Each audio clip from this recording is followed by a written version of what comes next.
I'm David Knowles, and this is Ukraine, the latest. Today, we bring you the latest news from across Ukraine. We discuss lessons for the West from Ukraine and D-Day, and we ask what the treatment of the occupied territories tells us about Russia's war aims in Ukraine. Bravery takes you through the most unimaginable hardships to finally reward you with victory. If we give President Zelensky the tools, the Ukrainians will finish the job. Slava Ukraini! Nobody's gonna break us. We're strong. We're Ukrainians. It's Wednesday, the 5th of June, 2 years and 104 days since the full-scale invasion began. And today I'm joined by our Brussels correspondent, Joe Barnes, Telegraph contributor and former tank commander Hamish de Bretton-Gordon, and our guest is Karolina Hird, Russia Deputy Team Lead and Analyst at the Institute for the Study of War. I started by summarising the latest news from Ukraine. Well, let's start in the east. Local authorities in Kharkiv have said that children are being evacuated from border villages in the region amid fears of a renewed Russian offensive. 6 villages in one of the border districts, located just a few hundred metres from the Russian border, have been subjected to a mandatory evacuation. Authorities have planned for 1,740 people to be taken out of the area. Local official Viktor Kovalenko said that just 140 adult men remained in the villages. He said that the situation at the border is no longer as challenging as last week, but believes that, quote, it is better to be safe, end quote. He added that some children didn't want to leave their homes, but warned that anyone who returned would face criminal liability.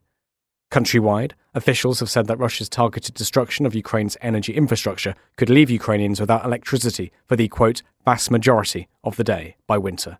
The damage on the country's energy grid is so extensive that Ukrainians should be preparing for life in the cold and the dark, one official told the FT on the condition of anonymity. Another official said that Ukraine should be preparing for a new normal of frequent blackouts. It's important to put this in some perspective. Before Russia launched its full-scale invasion, Ukraine produced around 55 gigawatts of electricity, which was among the largest in Europe. That power generation capacity has now plummeted to below 20 gigawatts, according to Ukrainian officials, and I know that Joe Barnes will pick up on this story in his final thoughts. Moving on, overnight, the Ukrainian Air Force said it destroyed 22 of 27 Shahid drones launched over 5 regions. The assault damaged an industrial facility and injured 1 person in the Poltava region, and the Ukrainian military claimed to have destroyed 6 drones over the southern region of Mykolaiv. Debris from one of them demolished a private home and damaged roughly 10 more, but no casualties were reported. Looking at diplomacy now, Joe Biden will meet Volodymyr Zelensky in Normandy following the commemoration of the 80th anniversary of D-Day. Zelensky will also meet Emmanuel Macron in Paris on Friday for talks. That's from the Élysée Palace. Going back to Ukraine just before we come to Joe Barnes, there's one interesting update worth noting, that Ukrainians with dual citizenship will no longer be allowed to leave the country and may be drafted into the armed forces. This new regulation, which came into effect on Saturday, impacts American-Ukrainian dual citizens, and it isn't known whether this ban applies to citizens of countries other than the US. The US Embassy in Ukraine said that American-Ukrainian dual citizens are considered exclusively as Ukrainian citizens while in Ukraine and are subject to the same rights and obligations, including military conscription. A note from the US Embassy reads, "The US Embassy is limited in our ability to influence Ukrainian law. If you are in Ukraine and cannot leave the country, shelter in place and obey all local orders." Previously, dual citizens could freely enter and leave Ukraine by deregistering their residence there and registering in the United States. However, under the new regulations, men aged 18 to 60 with dual citizenship are advised to avoid travelling to Ukraine or to renounce their Ukrainian citizenship to avoid being drafted. Well, that's the rundown of the latest news. Joe Barnes, can I come to you first? There's quite a few diplomatic stories to read through. First of all, interesting and potentially worrying remarks from Joe Biden, who apparently opposes the Nato-isation of Ukraine. You wrote up this story. Joe Barnes, can you tell us about it? Yeah, hi folks. Joe Biden, the US president, has done an interview with Time magazine, and conveniently on their website they have published a full verbatim transcript of this. And yeah, there's some quite concerning comments which can be interpreted in a multitude of ways, so let's try and break them down a little bit. So this is the question the journalist asked the US president. So what is the end game, though, in Ukraine, and what does peace look like there? So I'll start with suggesting that actually the journalist didn't ask about NATO membership or anything like that, but this is what the president had to say. Peace looks like making sure Russia never occupies Ukraine. That's what peace looks like. And it doesn't mean NATO. They are part of NATO. It means we have a relationship with them like we do with other countries, where we supply weapons so they can defend themselves in the future. But it is not, if you notice, I was one when, and you guys did report it at the time, the one that I was saying that I am not prepared to support the Nato-isation of Ukraine. And he continues, I spent a month in Ukraine when I was a senator and vice president. There was significant corruption. There was a circumstance that was really difficult. And so the point is, though, that if we ever let Ukraine down, mark my words, you'll see Poland go, you'll see all those nations along the actual border of Russia, from the Balkans and Belarus, all those, they're going to make their own accommodations. Yeah, it's a really interesting comment. So Tony Diver, the US editor, and I wrote this up last night, and this is how we interpreted it for our page one story on today's Telegraph. We did, Joe Biden has ruled out Ukraine joining NATO in the aftermath of a ceasefire with Russia in a major blow to Volodymyr Zelensky. So Biden has made these comments ahead of NATO's annual summit set to take place on July the 9th in Washington to celebrate the alliance's 75th anniversary. So the US president has basically said, look, Ukraine would have to rely on supplies from the West to ward off a second Russian offensive. What is happening here is that Ukraine for a long time has been pushing for NATO membership and looking to get swift entry into NATO. Basically, just after the war finishes, arguing that Article 5, which I'll go into what it means and what it is the best deterrent to stop Vladimir Putin coming in again after a sort of the end of this full-scale invasion, this war. Membership of NATO would compel the US and other Western nations to come to the defense of Ukraine in the event of any Russian attack, which is enshrined under the Article 5 of the NATO treaty, the NATO's governing treaty, North Atlantic Treaty. Essentially, Joe Biden has been one of the more panicky leaders in the West when it comes to triggering escalation from Moscow. There was delays on ATACMS deliveries because fears of escalation. There's delays on actually letting Ukraine use Western weapons inside Russia to hit military targets. That was delayed purely because Vladimir Putin always goes to that rhetoric. If you do this, this will escalate it into a full-blown conflict with NATO and Russia. That's something that Joe Biden wants to avoid. So the possibility of Ukraine joining NATO has become a major sticking point between NATO allies since Russia's invasion in February 2022. I was at the summit last year in Vilnius, Lithuania, where member states basically couldn't agree to extend an invitation to Ukraine to join, and they basically refused to offer a concrete timetable, and that infuriated Zelensky. He arrived at the summit basically saying, look, you lot are absurd. But it also has created divisions between the eastern countries. You look at the likes of Lithuania, who have been calling for an invite for some time, and sort of the likes of those countries in the Baltics. And that's actually what I spoke to a senior diplomatic source inside NATO last night, and that's how they described the Biden comments. They said this will no doubt infuriate the Baltic and eastern states. So since January, Ukraine has signed a number of security cooperation agreements. There's one with the UK, France, Germany, Italy, Belgium, yada, yada, lots now. But German and American diplomats have expressed concerns over going further in basically these security agreements are seen as stopgaps between membership in Article 5 and like the reality we face now. So basically stop short of offering boots on the ground. So yeah, that's been like a sticking point there. But we reported, Tony and I again the other week, last week, that the US and Germany have basically put a stop. Ukraine's membership isn't going to continue a session process isn't going to move forward when leaders meet in Washington. But last week, Antony Blinken was sort of saying, he's the US Secretary of State, that NATO members would put in place the bridge to bring Ukraine closer and ultimately into NATO. But he did not give any details on the conditions required for membership or any timeframes. So what I can see and interpret from my view in Joe Biden is that basically he's not closing the door on Ukraine joining NATO, but what he's doing is talking about the immediate sort of prospect of Ukraine joining NATO. So he signed up to a communique that says one day Ukraine will be a NATO member. but he's just basically reluctant to actually set out the concrete steps of what it requires. So, in absence, again, in sort of Tony and I's reporting, we're looking at what NATO is going to offer Ukraine in lieu of membership. So plans are being drawn up for NATO to take over control of the US-led Ramstein group. That's the group of 50 or so Western allies that basically coordinate military aid to Ukraine. Jens Stoltenberg, NATO Secretary General, has also proposed a commitment to maintain levels of support at least 40 billion euros a year. So it's about 31 billion pounds for Kyiv. And that's as part of basically a plan to improve Ukraine's future force, bringing its armed forces up to a NATO standard. They call it future forces.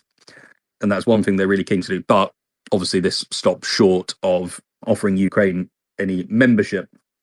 And Joe, there's a sort of slightly linked story to this as well, which also I think will irritate the Ukrainians. And this is the news that you've talked about, that Joe Biden looks likely to skip this peace summit organised by Zelensky in favour of a Hollywood fundraiser with George Clooney. Can you quickly tell us about that? Yeah, so Joe Biden has now announced, or the White House have announced on his behalf, that he will not be travelling to Switzerland on the 15th and 16th of June to take part in this summit of 100 or so countries that are there to basically look at Volodymyr Zelensky's peace plan, his 10-point peace plan, and basically support Ukraine's version of peace. Instead, Joe Biden will be attending a Democratic fundraiser in California where the guests are being listed as George Clooney, Julia Roberts, the comedian Jimmy Kimmel, former President Barack Obama. And it basically is a big effort because Joe Biden's campaign is apparently and reportedly behind in donations compared to that of his Republican rival, Donald Trump.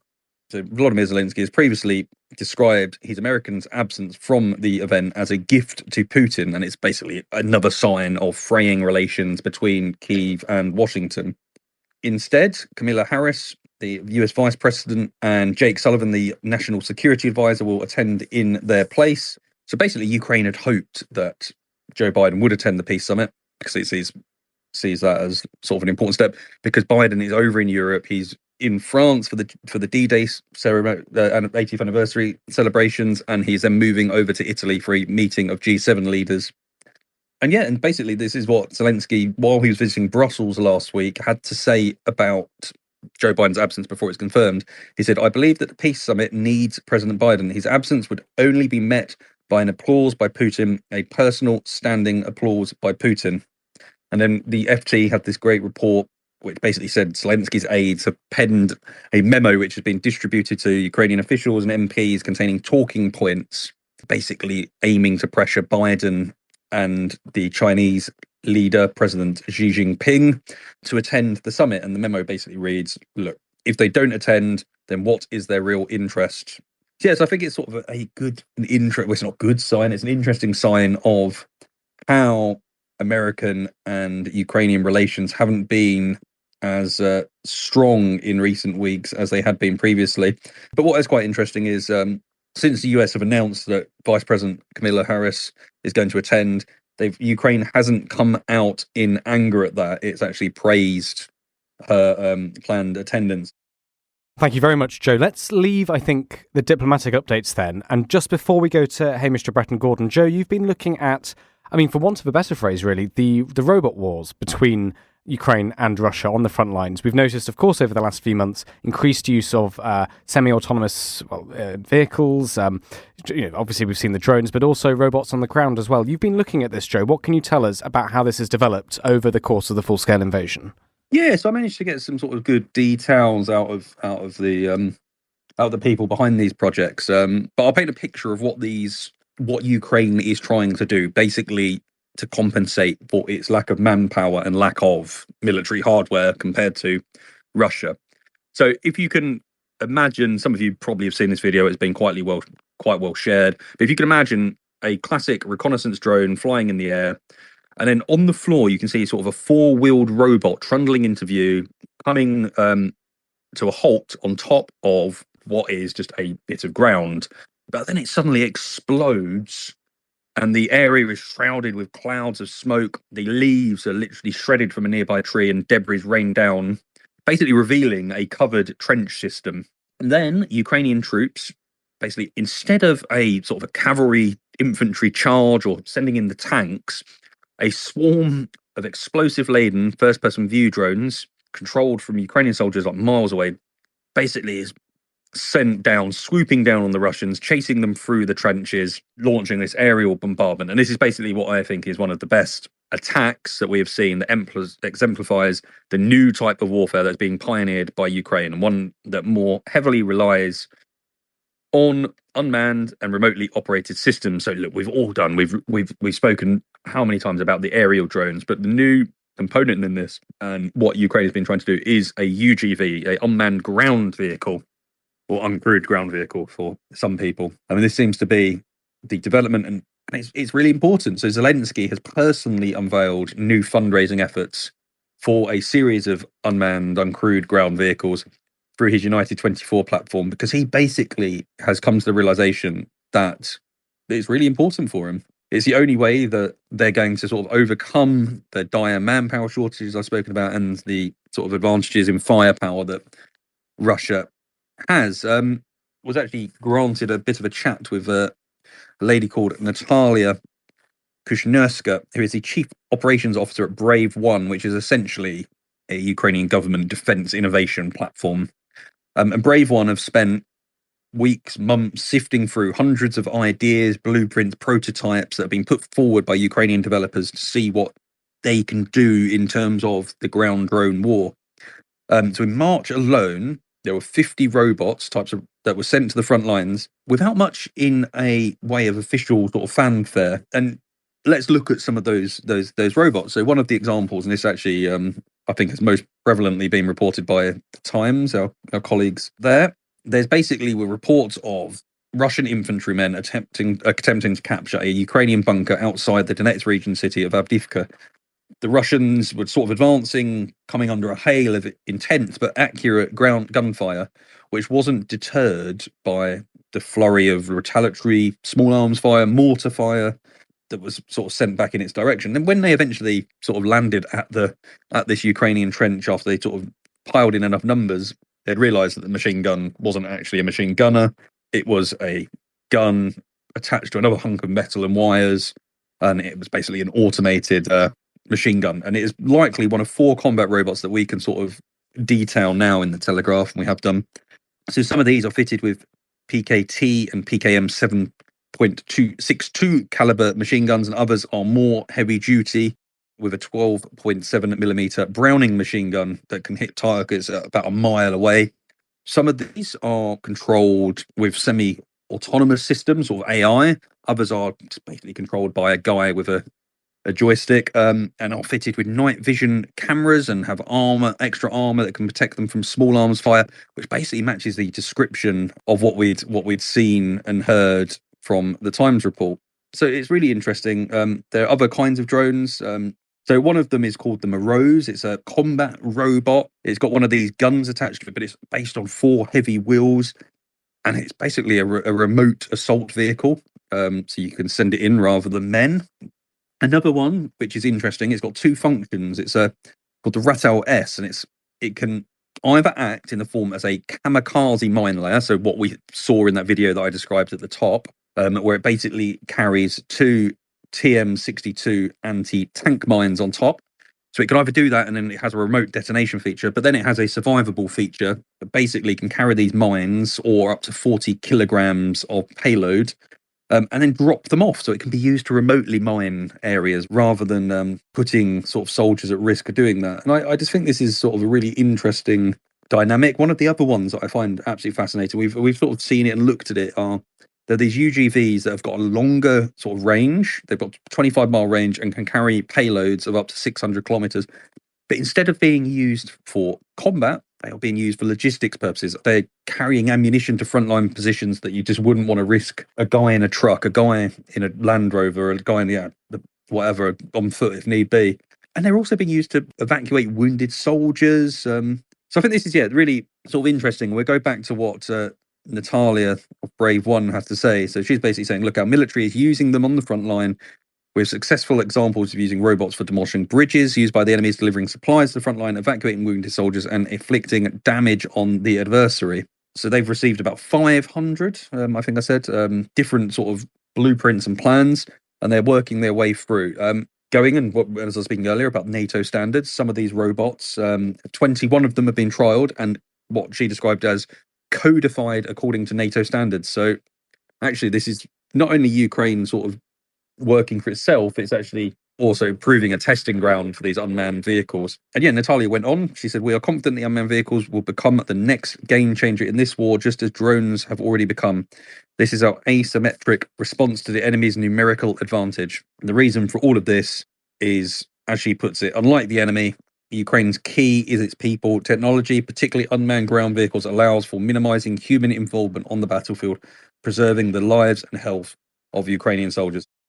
Well, thank you very much, Joe, for your reporting there. Let's go to our first guest then, Hamish de Bretton-Gordon. Hamish, we brought you on today to talk through a couple of stories, but I think it's important to start with something a little bit different. Your piece with historian James Holland on lessons from the anniversary of D-Day, which is, of course, all this week. The title of your piece is "Britain is Falling for the Same Military Trap That Vanquished the Nazis." Can you talk through why you wanted to talk about this and what your conclusions are? Absolutely. Good afternoon, everybody, and thanks for having me on. James Holland and I have been discussing this. James, brilliant historian, who I'm sure a lot of you know, founder of the Chalk History Festival, where, of course, the Ukraine The Latest pod will be doing 2 turns on the 27th of June. James is in Normandy at the moment doing his own podcast, so I'm not sure he's listening, called the We Have Ways podcast with Al Murray. But we thought it was really timely to look at D-Day and really try and compare it or get lessons where we can. And one shouldn't overemphasize a lot of things from D-Day to what's happening in Ukraine, but also look at the British military. And, the sort of idea is, D-Day was a triumph of military mass against an enemy that thought it was more technically advanced. And that is potentially where we in Britain are going at the moment. I was rather surprised some of the reactions, and there's been a lot of reaction to this, on Twitter and elsewhere, which is great. Some people not realising actually the Allies had mass over the Nazis, and just to there were 2 things here really. It's mass, 2 themes: mass and technology. But with mates like Ed Stringer and others listening, no doubt, it's very important to just sort of lay a bit of groundwork here. Of course, D-Day was enabled by our air power and our sea power, our naval power. Without them, it would have never really been as successful as it was. And but of course, the air and sea power were about mass too. The air power and sea power enabled us to get the mass of equipment and soldiers, tanks, etc., onto the beaches and then onwards. And also that air power prevented the Germans redeploying, because, of course, they thought that we were going to land further north, up towards Calais. But I think when you look at this air power and sea power giving freedom of manoeuvre, we spoke often how brilliantly the Ukrainians have really removed the Black Sea Fleet from the Black Sea, giving them freedom of manoeuvre there. We know that the air power issue has been key in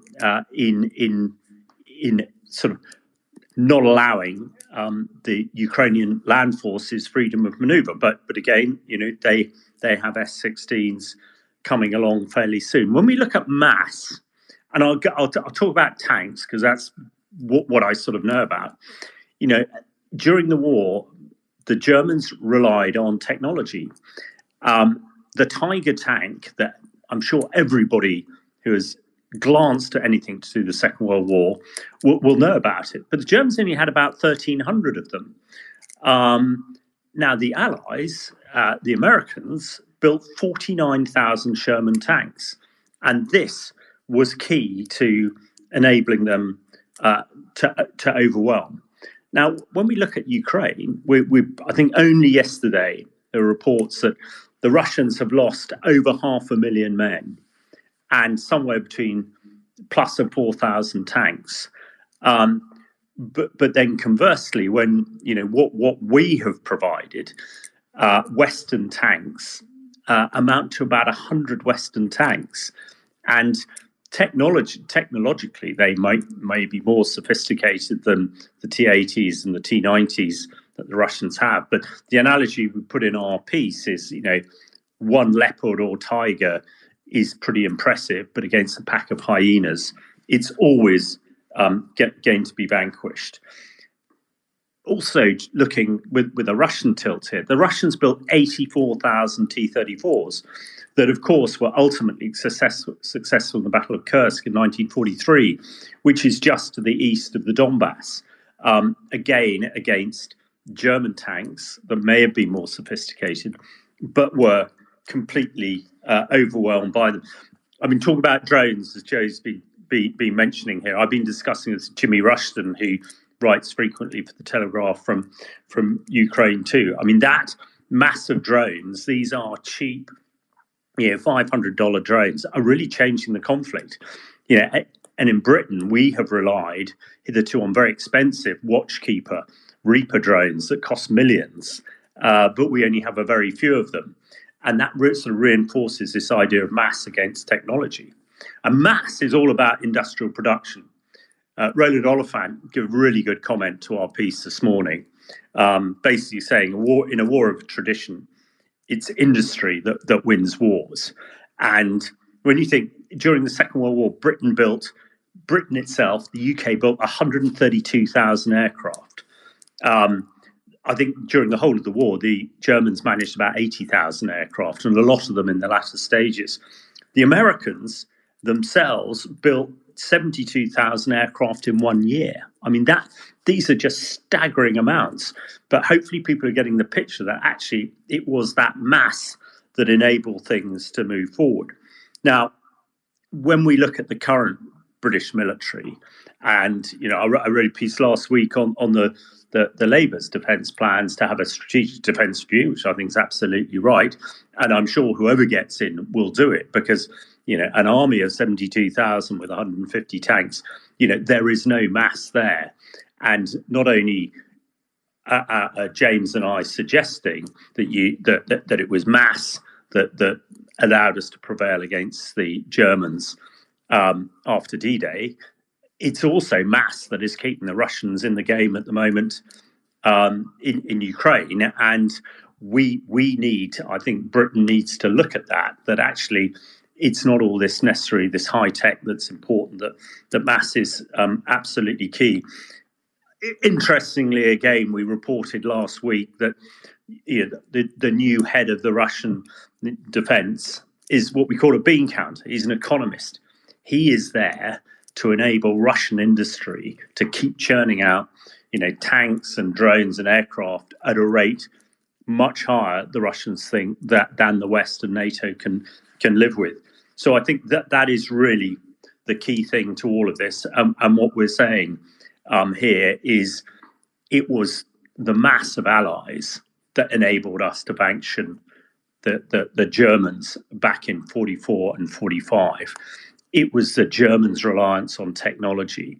Now, if you can have technology and mass, that is brilliant. But the two things don't go together. And even in this modern time, we need to think about mass, whether it's massive drones or anything else we go forward. We won the Second World War through blood and guts and mass. I would suggest that, the British, we still have the blood and guts in spades, but we certainly don't have the mass. And that is something that I think we need to ponder and take away from what we're seeing on our TV screens about the Normandy 80th anniversary and learn those lessons. Perhaps some of the others are not quite so relevant. Well, thank you very much, Hamish. As you said, your piece with James Holland did bring a lot of comments and a lot of thoughts on social media and in the comments section of the Telegraph. So listeners, if you do have thoughts on Hamish's piece, we'll put the article in the show notes, so do go read it there. And please email in with your thoughts and those links that I think Hamish has very subtly drawn between what we saw 80 years ago and what we are seeing today. Hamish, just quickly, before we go to our guest, Karolina Hird, you wanted to talk, I know, briefly about the T-90. You've pitched it to me as the disco head stories. This is tanks again. What have you seen? Can you tell our listeners? Absolutely. And without young Dom here to joust with it about. He will know exactly what I'm talking about. Both of us were in Scottish tank regiments. So in a Scottish regiment, it's called a disco heed. And what it is, very simply, people have seen the video that was posted online on the Telegraph, I think it was last week, of a T90 under attack and going all over the place and the turret spinning everywhere. Anybody who has been in a tank will know what disco head is, because a tank, you have a hull that goes in one direction. You have a turret that could be pointing in another direction, and a commander has a sight that could be pointing in a third direction. So actually you've got 3 dimensions. And when things get really hot and really scary and you're moving, it's very, very easy to get disorientated, because you might be looking at one way, the tank might be firing in another way, but the tank itself might be moving in a completely different direction. And it takes a lot of training and skill. And I think it underwrites what, it's not necessarily the T90's electronics that are poor, which they probably are, but it's the tank crews that are inexperienced. It takes a long time to get used to that. So that's the disco heed piece. The other bit about Abrams, which I think people are a lot disappointed that these Abrams seem to be taken out fairly easily. The plain fact is that the Americans took the composite armor as the Chobham armor, the laminated sort of high-tech armor off these vehicles for concern they'd fall into Russian hands. And, they're probably right, because, they obviously have fallen into Russian hands. And we've seen them paraded in Moscow. But what it also means is, with basic steel, that they are going to be taken out. So I think drawing a conclusion that Abrams are very easily knocked out, maybe ones without the composite armor, but the ones the Americans have are still absolutely state of the art. So, 2 tank things there that you'd be disappointed if I didn't mention in this area. And Dom and I will be talking a lot more about tanks at the Chalk History Festival on the 27th of June. Absolutely. Well, thank you so much, Hamish, for that. We'll come back to you, of course, for a final thought at the end of the episode. Can we go to our guest, Karolina Hird? Karolina, it's really great to have you back on the podcast. Just before we get into your piece you've written for us, could you just briefly reintroduce yourself and your work to our listeners? Hi, yes. Good morning from the US. My name is Karolina Hird. I am one of the Russia team deputy leads at the Institute for the Study of War in Washington, D.C. I am one of the few people who is in charge of running ISW's daily campaign assessments, so the reports that we put out every day on the status of the war in Ukraine. And then my side focus that I'm also trying to spend a little bit more time on is more what's happening behind the front lines. So analyzing the human rights and humanitarian situation in occupied Ukraine, which is what I had the opportunity to write about this week for The Telegraph. Well, let's get straight into that then. I'm looking at your piece. The first line jumps out, so I'll just read that out for all of us. Quote, over 800 days into Russia's full-scale invasion of Ukraine, it is easy to see the war as merely lines and colour coding on a map. While the lines and the military movements they represent matter, those abstractions obscure the human realities behind those lines. So, Karolina, talk us through what human realities do we risk obscuring if we don't see the human stories? Yeah, so as a military analyst, I spend a lot of my days looking at exactly that. Color coding, lines on a map, what's red, what's blue, how far the front line has moved. And this is important because it's important to understand what the Russian military is doing militarily. But I also think it's really important to understand that what falls behind those front lines actually is really the purpose of Russia's military operations in Ukraine. And the Russian military is kind of the enforcement mechanism for the Kremlin's occupation playbook for Ukraine. So behind the front lines, the people who are living under Russian occupation are living in a system that's been very specifically designed to strip them of their quote-unquote Ukrainianness, and to Russify them. So basically forcibly strip them of their language, history, culture, and replace it with the Russian version. So we see this in that seem as innocuous as road signs, for example. So Russian construction companies coming in and basically replacing Ukrainian language road signs with Russian language road signs, which may seem harmless, but it's part of a much larger project to render Ukraine forcibly Russian. And then, of course, on the other end of that is the much more explicitly violent way that Russia is occupying Ukraine. So that's the arbitrary detentions of people who are deemed to have a pro-Ukrainian sentiment, anti-Russian sentiment, or the threats of deportation of those who display pro-Ukrainian sentiment. And then, of course, the overall project to basically deport mass numbers of Ukrainian children to Russia and forcibly make them more Russian. So the Russian occupation project is very wide-reaching, and it has infiltrated even the most mundane, day-to-day little mechanics of what it's like to live in occupied Ukraine, and then also transcends those little granular details to this much wider strategic project, which the Kremlin has always been very clear about, which is to dominate, subjugate, and absorb Ukraine and its people, and make them into Russia. Can I ask, first of all, Karolina, how has that project changed over the past few years? I mean, we know it's become, it's very well known, I think, by everybody looking at this war, that the Russian High Command did think it would hopefully be over in a few days, a few weeks. We're over 2 years into this. How has the method, the strategy of occupation and, as you said, Russification, how has that changed? And also, if possible, can we talk about how it might differ between certain different bits of the occupied territories? That's an interesting question. I think I'll start by outlining some similarities. So the Kremlin's occupation playbook for Ukraine following 2022 is very much the same general playbook it used in Crimea and parts of the Donbass in 2014. So there's certain threads that connect all of the ways that Russia tries to occupy territories.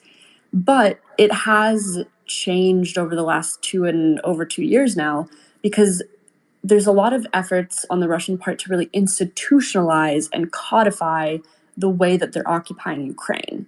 So the passing of various laws regarding the passportization, so basically forced issuance of Russian passports to Ukrainian citizens living in occupied Ukraine, or different decrees passed on citizenship, language, and it's very much, they're trying to kind of formalize it and make it baked into the law and the code in which Russia's occupying Ukraine. So it's seeming a little bit less ad hoc and much more this institutionalized, centralized, formalized drive to occupy Ukraine. I think it's also just from, I guess, an outside observer's perspective, because the occupation of Ukraine is happening nowadays a little bit more along the quieter, more mundane lines, it's a little bit easier for the West or Ukraine's partners to just conveniently forget it and not really talk about it, because these acts of violence are less prominent, or they're less prominently discussed in the Western media. So we've seen almost a shift away from the Bucha-style atrocities. I don't doubt that those are happening in occupied areas, but we're just not seeing them because Russia hasn't left the areas that it's committing these atrocities in. So that's a little bit of a difference from kind of an analytical or observation perspective. To answer your question about how it's differing between the 4 occupied oblasts, I think Donetsk and Luhansk have been under occupation. Parts of those have been under occupation by the Donetsk and Luhansk People's Republic structures since 2014. So the way that they are being occupied is a little bit different because it's a little more formalized, and they've had 10 plus years to work on instituting these occupation administrations, etc. So what we're really seeing is a little bit of a difference in Kherson and Zaporizhzhia oblasts, and a little bit more scrambling in terms of Russian occupation officials trying to install occupation media apparatuses that spread Russian propaganda. A good example of this is like the Ruski Mir satellite television, which are television satellites that basically just broadcast Russian channels, etc.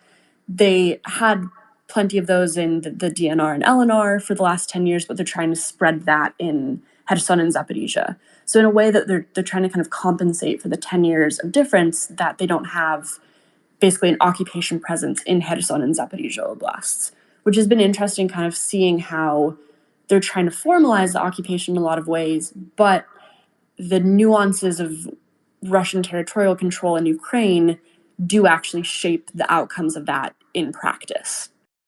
Karolina, when you look at these efforts of Russification, are you able, and maybe not, I mean, I'd be very interested in your answer here, but are you able to gauge how successful, whatever that might mean, how successful this strategy is?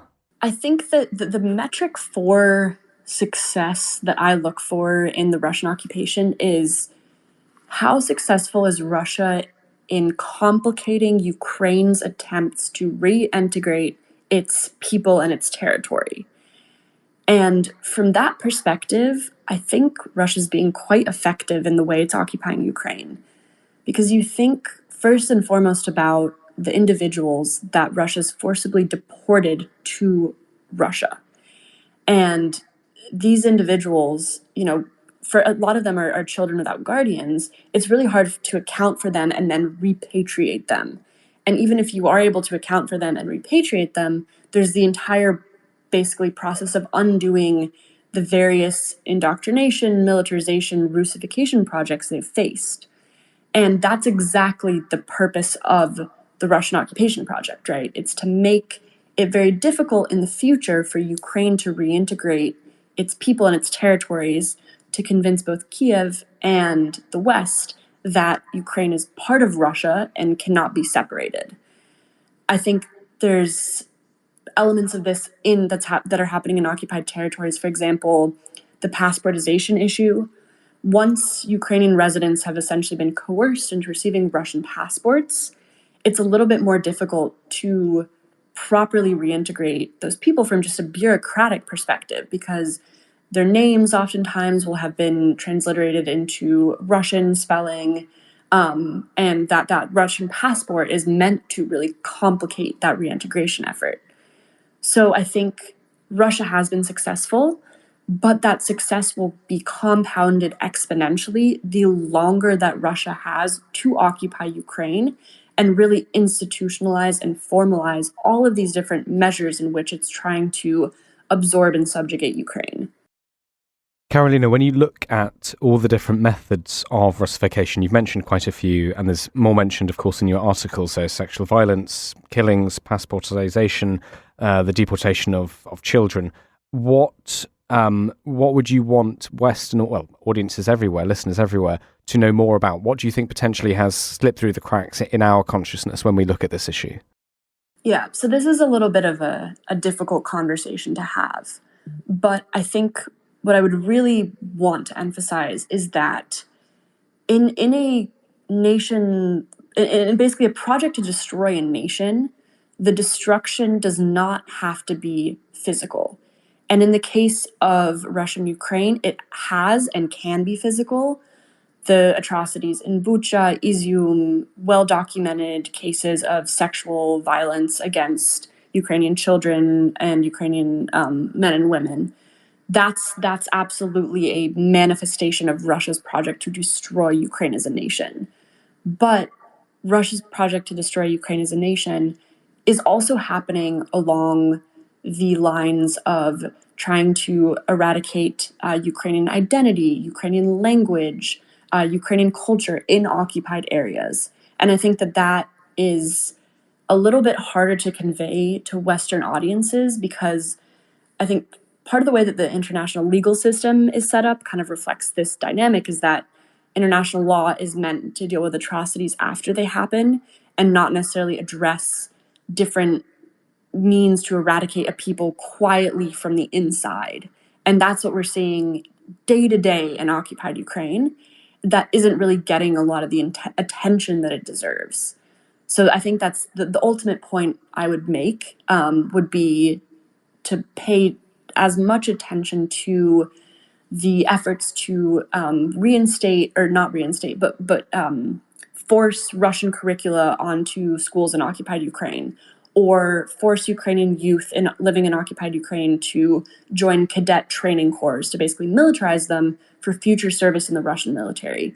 All of these things that could be seen as innocuous and quiet and kind of boring, they're not. They're a central component of Russia's project to absolutely destroy Ukraine as a nation. Final question from me then, Karolina, before we go to our final thoughts. The context of your essay for The Telegraph is around the question, and we've had quite a few authors who've been writing for us around this question in to talk about their essays. But the context is the question that I think Francis posed was, what if Putin wins? So can we draw together everything you've been talking about and just pose that question in regards to your interests? Yeah, so I think the ultimate point that I'm making in my essay, and then also the research I've done around this essay, is that we have a crystal clear example of what Putin intends to do to the remaining 80% of Ukraine that he hasn't occupied. And you really don't have to look any further than the 18% of Ukraine that he does occupy. You don't have to look further than the 10 years of occupation of Crimea and parts of the Donbass. You don't have to look further than the 2 years of occupation of Kherson, Zaporizhia, and the rest of Donetsk and Luhansk oblasts. That is what Putin intends to do with the rest of Ukraine should he win. That's what he intended to do with Ukraine if he had been able to take all of Ukraine in 3 days as he'd hoped and planned for.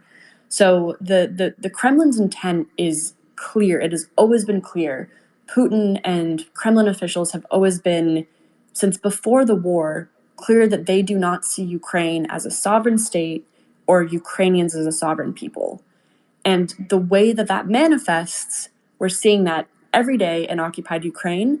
And that is the intention, the project, the plan for the rest of Ukraine should Russia win. Coming up, we hear Joe, Hamish and Karolina's final thoughts.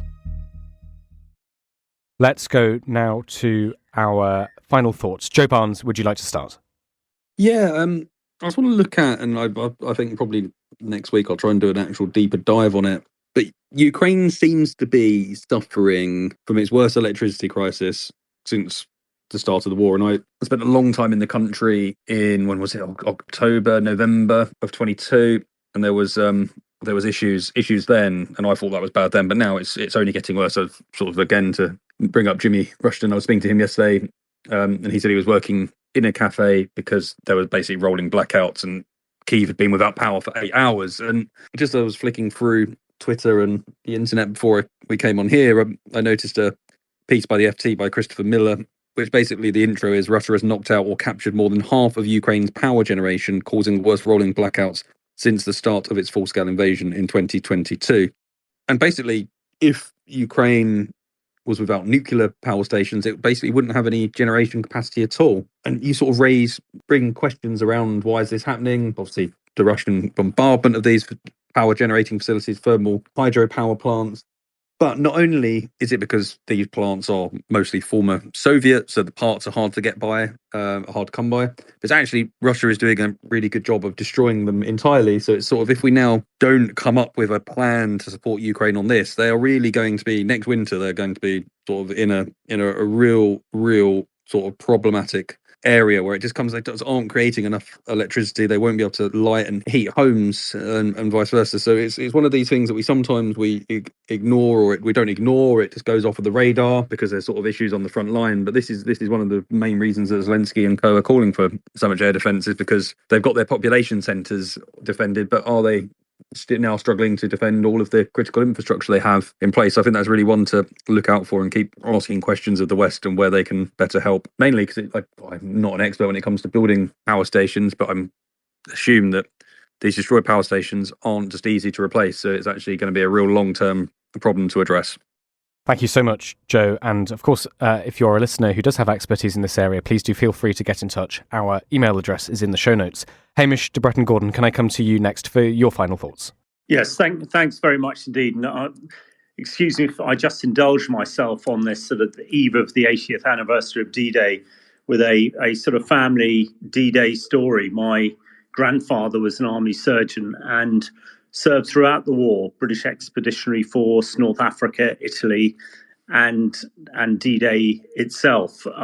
He was a surgeon in 51st Highland Division, which was the sort of second echelon. I think he told me that he landed on the beach on day 2, horribly seasick. It's one of the things that sort of sticks in my mind. But he was shot a few weeks later, not mortally, thank heavens. Otherwise, I certainly wouldn't be here. But he, apart from being a surgeon, he was a fanatical plantsman and botanist, and collected plants from all over the world to send to Kew Gardens. And his particular passion was about orchids.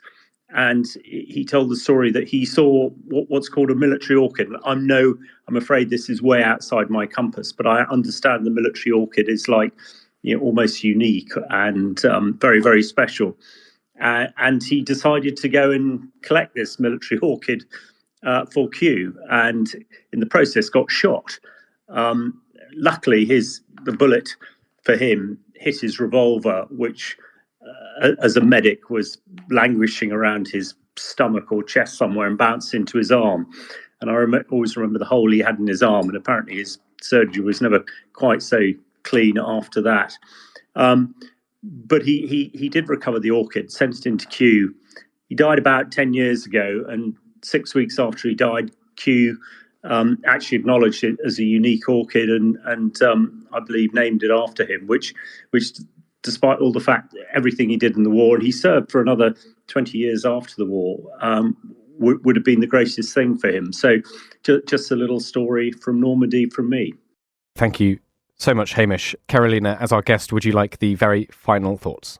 Yeah, so I actually wanted to piggyback a little bit off of Joe, because something that I've been thinking about a lot is what's the next step, right? If the West is helping Ukraine to win, what happens after Ukraine wins? And I think this is really where we have to start having serious conversations about reconstruction, reintegration, and reconstitution efforts.